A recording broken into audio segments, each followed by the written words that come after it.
Bonjour à tous et bienvenue sur cette chaîne. Aujourd'hui, je vais partager avec vous quelque chose qui a complètement transformé ma ferme et qui pourrait bien révolutionner la vôtre aussi. Nous allons parler de comment j'ai réussi à doubler, oui vous avez bien entendu, doubler la production d'œufs de mes poules pondeuses en utilisant uniquement une alimentation naturelle. Si vous êtes passionné par l'élevage de poules, que vous cherchez à améliorer vos résultats ou que vous débutez dans ce merveilleux monde, cette vidéo est faite pour vous. Je vais vous dévoiler toutes mes astuces, mes erreurs et surtout ce qui fonctionne vraiment sur le terrain. Alors installez-vous confortablement et si ce contenu vous plaît, n'oubliez pas de laisser un petit like et de vous abonner à la chaîne pour ne rien manquer de nos prochaines aventures à la ferme. Vous savez, quand j'ai commencé l'élevage de poules pondeuses, il y a plusieurs années, j'étais comme beaucoup d'entre vous. Je pensais qu'il suffisait de donner du grain industriel et que tout se passerait bien. Mais rapidement, j'ai remarqué que mes poules ne produisaient pas autant que ce que j'espérais. Les œufs étaient irréguliers. Certaines poules arrêtaient de pondre pendant des périodes inexplicables. Et surtout, la qualité n'était pas au rendez-vous. C'est là que j'ai commencé à me poser les bonnes questions et à observer la nature. La première chose que j'ai comprise, et c'est fondamental, c'est que nos poules ne sont pas des machines. Ce sont des êtres vivants qui ont des besoins spécifiques, des instincts naturels et surtout un système digestif complet. Dans ma ferme, j'ai mis en place plusieurs sources de protéines naturelles qui ont fait une différence incroyable. Les vers de farine sont devenus mes meilleurs alliés.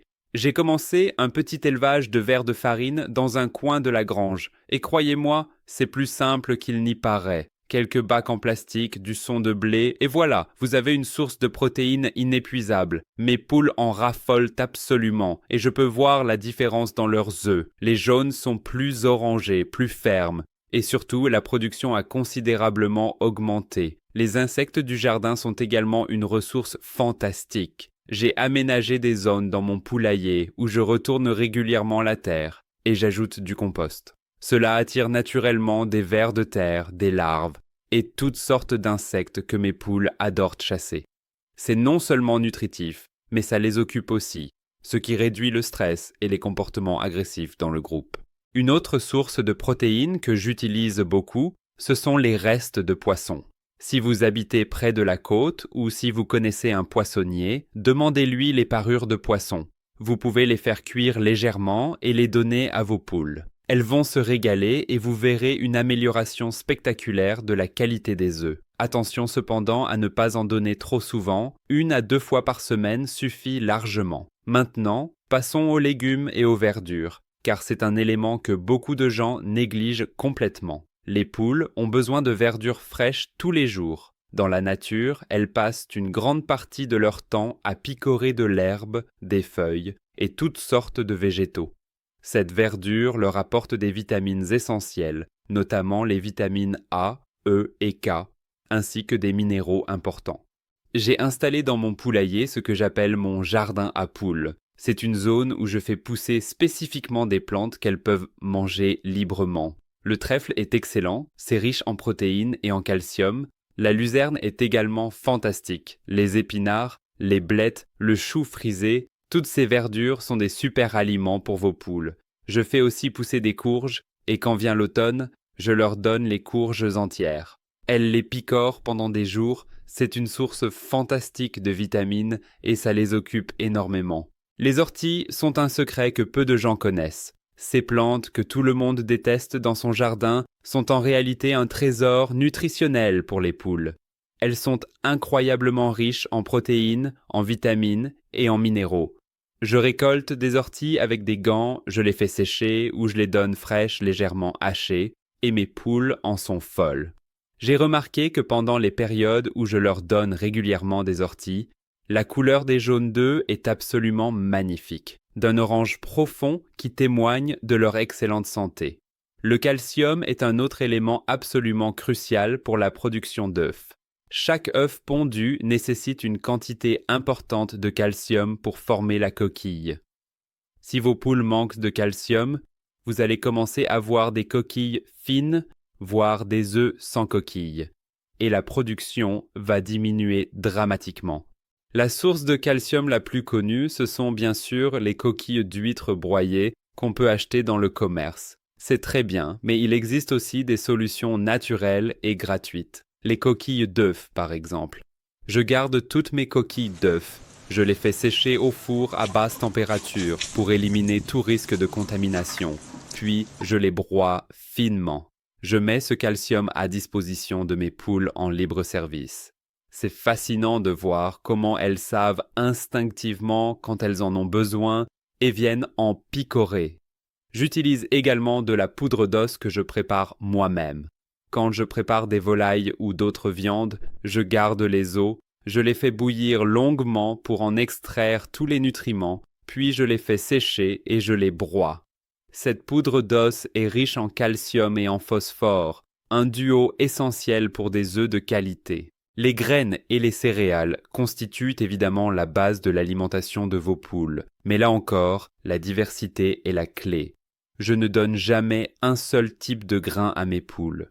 Mon mélange personnel comprend du blé, de l'orge, du maïs concassé, de l'avoine, du tournesol et parfois du seigle. Chaque grain apporte quelque chose de différent. Le maïs est excellent pour l'énergie, surtout en hiver quand il fait froid. Mais attention, trop de maïs peut faire grossir vos poules, ce qui n'est pas bon pour la ponte. Je l'utilise donc avec modération en augmentant légèrement les quantités pendant les mois froids. Le blé est une excellente base. C'est une céréale équilibrée qui fournit de l'énergie sans faire grossir excessivement. L'orge est également très bonne. Elle aide à la digestion et apporte des nutriments essentiels. Les graines de tournesol sont fantastiques, surtout pour la beauté du plumage et la santé générale. Les poules adorent ça, mais là encore, avec modération car c'est assez riche. Je remarque toujours que quand je donne du tournesol, mes poules ont un plumage plus brillant et semblent plus énergiques. Une chose que j'ai découverte et qui a vraiment fait la différence, c'est de faire germer une partie des graines avant de les donner. Les graines germées sont des bombes nutritionnelles. Le processus de germination multiplie les vitamines et rend les nutriments beaucoup plus biodisponibles. C'est très simple à faire. Vous trempez vos graines pendant une nuit, puis vous les rincez 2 fois par jour pendant 2 à 3 jours jusqu'à ce qu'elles germent. Mes poules se jettent littéralement sur les graines germées et j'ai constaté une amélioration notable de la ponte après avoir intégré cet élément dans leur alimentation. Parlons maintenant d'un élément souvent oublié mais absolument essentiel, l'eau. Une poule pondeuse peut boire jusqu'à 1 demi-litre d'eau par jour et cette quantité peut doubler en période de chaleur. Un œuf est composé à environ 75% d'eau, donc si vos poules n'ont pas accès à de l'eau fraîche et propre en permanence, la production va chuter immédiatement. Je change l'eau de mes poules au moins 2 fois par jour et en été encore plus souvent. J'ai aussi mis en place plusieurs points d'eau dans le poulailler pour que toutes mes poules puissent boire sans se faire dominer par les poules les plus agressives de la basse-cour. Une astuce que j'utilise parfois, surtout en été ou quand je sens que mes poules sont un peu fatiguées, c'est d'ajouter du vinaigre de cidre dans leur eau. Attention, je parle de vinaigre de cidre non pasteurisé, avec la mer, pas du vinaigre industriel. Je mets environ 1 cuillère à soupe pour 1 litre d'eau, 1 à 2 fois par semaine. Le vinaigre de cidre a des propriétés antibactériennes, il aide à la digestion et il apporte des minéraux. Mes poules semblent apprécier et je pense sincèrement que ça contribue à leur bonne santé générale. Les herbes aromatiques sont un autre secret que j'ai découvert au fil du temps. Dans mon poulailler, j'ai planté de l'origan, du thym, de la lavande et du romarin. Ces herbes ont des propriétés antibactériennes et antiparasitaires naturelles. Les poules les picorent naturellement et je remarque qu'elles sont moins sujettes aux parasites et aux maladies respiratoires. Je mets aussi des herbes fraîches dans les pondoirs. Non seulement ça sent bon, mais la lavande et la menthe ont des propriétés répulsives contre les parasites. Et croyez-le ou non, je suis convaincu que mes poules sont plus détendues et pondent plus volontiers dans des nids qui sentent bon les herbes fraîches. L'ail est un autre allié extraordinaire. 1 à 2 fois par semaine, j'écrase quelques gousses d'ail que je mélange à leur nourriture. L'ail est un vermifuge naturel. Il renforce le système immunitaire et il a des propriétés antibactériennes. Depuis que j'utilise régulièrement de l'ail, j'ai beaucoup moins de problèmes de vers intestinaux dans mon poulailler. Maintenant, permettez-moi de vous parler d'un aspect absolument crucial que beaucoup de gens négligent, le gris et les pierres. Les poules n'ont pas de dents, elles ont besoin de petits cailloux et de sable dans leur gésier pour broyer leur nourriture. Sans grit, même la meilleure alimentation du monde ne sera pas correctement digérée et assimilée. Je mets à disposition de mes poules du gris en libre service dans plusieurs endroits du poulailler. Je mélange du sable grossier avec de petites graviers. Vous pouvez aussi acheter du grit commercial, mais si vous avez accès à du sable et des petits cailloux propres, c'est parfait. Les poules savent instinctivement combien elles doivent en consommer. La levure de bière est un supplément que j'ai commencé à utiliser et dont je ne peux plus me passer. C'est extraordinairement riche en vitamines du groupe B, en protéines, et en acides aminés. Je saupoudre un peu de levure de bière sur leur nourriture 2 à 3 fois par semaine. J'ai remarqué que depuis que j'utilise la levure de bière, mes poules ont un plumage magnifique. Elles semblent plus énergiques et la production d'œufs est vraiment au top. Les courges et les citrouilles méritent une mention spéciale. À l'automne, je stocke des courges spécifiquement pour mes poules. Je leur donne une courge ou une citrouille entière toutes les semaines pendant l'hiver. Non seulement c'est une excellente source de vitamines et de bêta-carotène, mais les graines de courge sont un vermifuge naturel extraordinaire. Les poules adorent picorer la chair orange et croquer les graines. En plus, ça les occupe pendant des heures, ce qui est important pendant les longs mois d'hiver où elles ne peuvent pas sortir autant. Je voudrais aussi parler de l'importance des fruits. Beaucoup de gens ne pensent pas à donner des fruits à leurs poules, mais c'est une erreur. Les pommes, les poires, les baies, tous ces fruits sont riches en vitamines et en antioxydants. Je suspends parfois des pommes dans le poulailler et mes poules s'amusent à sauter pour les picorer. C'est à la fois nutritif et ludique. Les restes de cuisine sont également une ressource fantastique, mais attention à ce que vous donnez. Je donne à mes poules mes épluchures de légumes, les restes de salade, les fruits un peu abîmés, le pain rassis trempé dans de l'eau. Par contre, je ne donne jamais d'agrumes, d'oignons crus en grande quantité, d'avocats ou de nourriture moisie ou pourrie. Il faut aussi faire attention avec la tomate et la pomme de terre crue, car les parties vertes sont toxiques. Maintenant, laissez-moi vous parler d'une pratique qui a vraiment révolutionné ma façon de nourrir mes poules, la fermentation des grains. C'est un processus simple, mais qui multiplie la valeur nutritionnelle de votre alimentation. Voici comment je procède. Je prends mon mélange de grains, je le mets dans un seau en plastique avec de l'eau, je couvre avec un tissu et je laisse fermenter pendant 3 à 5 jours en remuant une fois par jour. Le résultat est absolument incroyable. Les grains fermentés sont beaucoup plus digestibles. Ils sont riches en probiotiques excellents pour la santé intestinale et toutes les vitamines sont décuplées. Mes poules adorent les grains fermentés. Elles les mangent avec un appétit incroyable. Depuis que j'ai commencé à donner des grains fermentés, j'ai remarqué que mes poules mangent moins de quantité mais sont mieux nourries. La qualité des œufs est meilleure. Et surtout, je n'ai quasiment plus de problèmes digestifs dans mon poulailler. La température joue aussi un rôle important dans la production d'œufs. Les poules pondent mieux quand la température est modérée. En hiver, je veille à ce que le poulailler soit bien isolé, sans courant d'air, mais je ne chauffe pas artificiellement. Un poulailler trop chaud en hiver rend les poules moins résistantes quand elles sortent. Par contre, je m'assure qu'elles ont une alimentation plus riche en énergie pendant les mois froids, avec un peu plus de maïs et de graines oléagineuses.